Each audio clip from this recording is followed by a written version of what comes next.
For 6 years I was married to Julian, and on the day he finally admitted he didn't love me, I felt nothing but relief. My role as the background character was almost finished.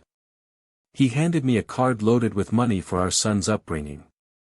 Our boy, Toby, looked crushed. Quietly, in my mind, I told the system running my life that I wanted to go find Sabrina too, the woman Julian actually loved. I sighed again. No more raising a child that wasn't really mine to keep. The system, ever practical, agreed, mission complete, moved to the next target. Then I put on the performance one last time. Tears, trembling hands, the desperate question, how could you do this after everything we built? Julian's expression cracked slightly. He wiped my cheek, pressed the card into my palm, and turned to leave. I called after him, asking where he'd been all these years, if he'd always loved someone else. I shouldn't have said it. The mission was over. There was no need for extra drama. But some of what I felt in that moment wasn't performance at all. He paused, looked back at me the way he always had, searching, assessing, and I remembered all the nights he'd looked at me just like this before pulling me close and calling me his wife. I'd believed love could grow from nothing, given enough time. Now I understood, every time he looked at me, he was only confirming what he already knew. He'd never loved me. He walked away without another word. I took Toby out shopping that afternoon, trying to keep things light, but he was subdued even with his favorite toys in hand. When I knelt to ask what was wrong, he told me, in his small serious voice, that he wanted to go live with Sabrina too. I asked if she wanted him. He beamed, of course she did, she said he was the most wonderful child in the world. I told him that meant she'd become his new mother, and asked if he was all right with that. He nodded, promising that he and his father would still visit. I told him gently that his father wouldn't. He didn't understand yet, and I didn't force him to.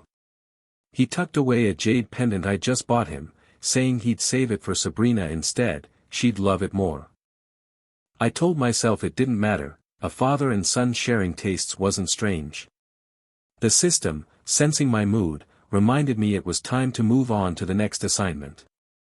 While Julian and Toby worked on winning Sabrina's affection, I turned my attention to my new target, Julian's closest friend, Marcus. I found him at a bar, sipping his drink alone in a corner booth, and I nearly laughed at the irony. I'd spent years resenting this man for constantly bringing up Sabrina in front of Julian, embarrassing me at every gathering, and now the system wanted me to charm him. Before I could figure out how, Julian's voice cut through the crowd, heading straight for us. I ducked into the mass of dancing bodies just as someone pulled me by the arm, Marcus, positioning me against his chest so Julian wouldn't recognize me. Julian assumed I was just some stranger Marcus had picked up, mentioned offhand that Sabrina's cousin, a girl who'd apparently liked Marcus for ages, was also at the party, and suggested Marcus give her a chance.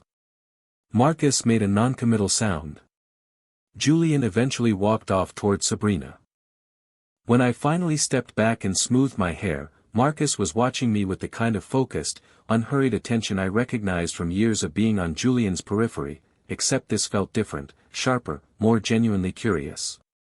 He thanked me for nothing and I thanked him for the cover story. He noted that I'd been watching him even before I dropped my keys as an excuse to approach. I admitted it plainly, lying to him seemed pointless, like he'd see through it instantly. He asked if I was upset about seeing Julian and Sabrina together. I said no, and he studied me like that answer confirmed something. Then he gestured to a quieter corner of the bar and told me to come sit, that I looked like someone who'd been performing all night and needed a break. I went. The weeks after the divorce moved quickly. I packed up the house that still smelled like Julian, found a bright apartment with no emotional weight attached to it, cancelled subscriptions he'd always forgotten about, updated my information everywhere that mattered. Julian called twice that first week, not about reconciliation but about Toby's schedule. When I mentioned Toby wanted to live with Sabrina, he went quiet, then said he'd figure it out. Toby texted once about a Lego set Sabrina bought him. I replied simply, "Good, enjoy it." He didn't respond again. By the end of that week, I felt lighter than I had in years. Not painless, exactly, but like something long pressed against a bruise had finally been lifted. Marcus texted the next day, "You drink like someone running calculations." I stared at the message for a moment before the system chimed in, urging me to respond warmly since he was my target.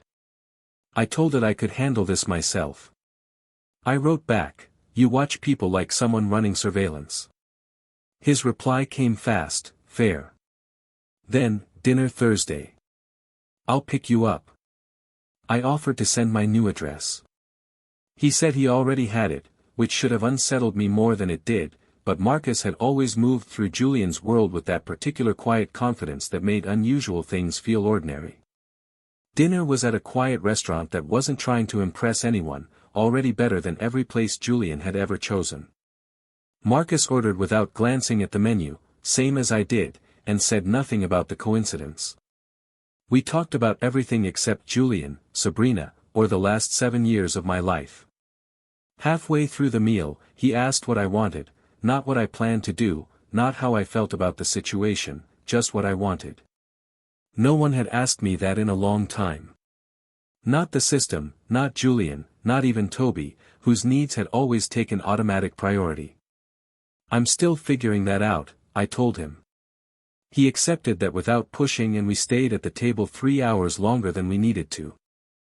Julian and Sabrina looked happy from the outside, vacation photos, elaborate desserts, a hobby class for Toby that Julian had somehow never managed to arrange with me. I didn't follow their social media closely, but I noticed Toby's texts had stopped entirely after the second week. The system considered this irrelevant to the mission. I filed it away differently. The first crack in their perfect image came through Marcus, almost by accident. He mentioned that Julian had called him twice that week, Toby was running frequent fevers and sleeping poorly, and Sabrina didn't like her routines disrupted. Julian had asked, through Marcus. Marcus texted the next day, "You drink like someone running calculations." I stared at the message for a moment before the system chimed in, urging me to respond warmly since he was my target. I told it I could handle this myself. I wrote back, "You watch people like someone running surveillance." His reply came fast, "Fair. Then, dinner Thursday. I'll pick you up." I offered to send my new address. He said he already had it, which should have unsettled me more than it did, but Marcus had always moved through Julian's world with that particular quiet confidence that made unusual things feel ordinary. Dinner was at a quiet restaurant that wasn't trying to impress anyone, already better than every place Julian had ever chosen. Marcus ordered without glancing at the menu, same as I did, and said nothing about the coincidence. We talked about everything except Julian, Sabrina, or the last 7 years of my life. Halfway through the meal, he asked what I wanted, not what I planned to do, not how I felt about the situation, just what I wanted. No one had asked me that in a long time. Not the system, not Julian, not even Toby, whose needs had always taken automatic priority. "I'm still figuring that out," I told him. He accepted that without pushing, and we stayed at the table 3 hours longer than we needed to. 3 months after the divorce, the first real crack appeared. Toby started showing up at my apartment more often, Wednesday evenings, the occasional weekend, backpack in hand, quietly cataloging things Sabrina had said that he was still turning over in his mind. She disliked his energy. She called him exhausting when she was tired. She was warm and photogenic when documenting a moment for show, and distant the rest of the time. Toby reported it all with careful fairness, but I'd known him 7 years and heard everything underneath the fairness. He mentioned, almost offhand, that Julian looked at Sabrina like he was hoping she'd change into someone else. I asked if he was okay. He told me he'd once said her perfume smelled nice, and she'd remarked that kids say the weirdest things. I reminded him that when he told me my soup was good, I'd simply asked if he wanted more. He laughed, really laughed, the sound of something briefly, completely fine. We stayed at the table another hour after his homework was done. Julian called me directly in the 4th month, not about Toby, just to talk. He admitted he'd been thinking about things, noticing, too late, all the small ways I'd cared for our son that he'd never registered while it was happening. He didn't even know Sabrina's middle name after months together. He said he'd spent 6 years looking at me and never truly seeing me. I told him he'd seen what he chose to see, that it wasn't a crime, just what it was. I told him to take care of himself, and ended the call. Marcus arrived 20 minutes later, unprompted, coffee in hand, and didn't ask what had happened, just sat with me while I processed it. I told him Julian's call had felt less like an apology and more like him feeling bad out loud. Marcus asked if it helped. Not him, I said. Maybe me. I asked Marcus, finally, why he'd never told Julian to notice me all those years he'd spent watching the marriage fall apart from the sidelines. He said he had, twice, early on, and Julian had told him he didn't understand their relationship, so he'd stopped bringing it up. The longer it went on, he admitted, the less sure he was whether disrupting my life would have helped or just been its own kind of interference. Something shifted in the room as he said it. He told me, carefully, that his own feelings had moved outside the original boundaries of whatever this was supposed to be. Mine had too, I told him. Toby showed up at my door crying for the first time in the 5th month, not sick, not hurt, just crying, backpack clutched to his chest, saying he wanted to come home. He was holding the jade pendant he'd once saved for Sabrina. She'd called it a strange gift for a child to give and left it on the counter. He told me she wasn't bad, just, not me. I didn't say I told you so. I let him in, made him breakfast, and told him I would always love him no matter what choices he made, but that his home with his father was still his to navigate. He asked if I was angry. I told him no, he'd been 7 years old, making the choice that made sense to him at the time. Julian brought him back that afternoon and stood again in my hallway, noting that Toby had cried that morning and asked to come to me first. He admitted he'd driven him here himself instead of trying to comfort him on his own, the most honest thing he'd done in years. Before leaving, he asked, almost hesitant, if I was happy. I told him I was getting there. By the 6th month, the mission involving Marcus had quietly, completely dissolved into something real. The system eventually stopped pushing and simply logged the outcome with something like resignation. Marcus told me it bothered him only slightly that I'd first approached him as an assignment, because I'd stopped treating it like one after that very first dinner, when I could have rushed things and chose not to. That's when he knew me, he said. The final moment came at a mutual friend's birthday dinner in the 7th month.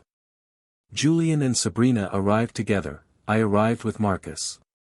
Across the room, Julian watched me laugh, a real laugh, unforced, unrehearsed, at something Marcus said, and I saw the exact instant he understood what he'd never once given me in 6 years of marriage. He turned back to Sabrina, looking at her the way he once looked at a distant point on the horizon, slowly beginning to suspect it wasn't what he'd been searching for after all. Later, walking to the car, Marcus said simply, he finally saw it. I agreed that it didn't undo anything, but it helped, a little. The tragedy was never losing me. It was never truly seeing me while I was still there. Julian would carry that. I would carry something else, something finally, entirely my own.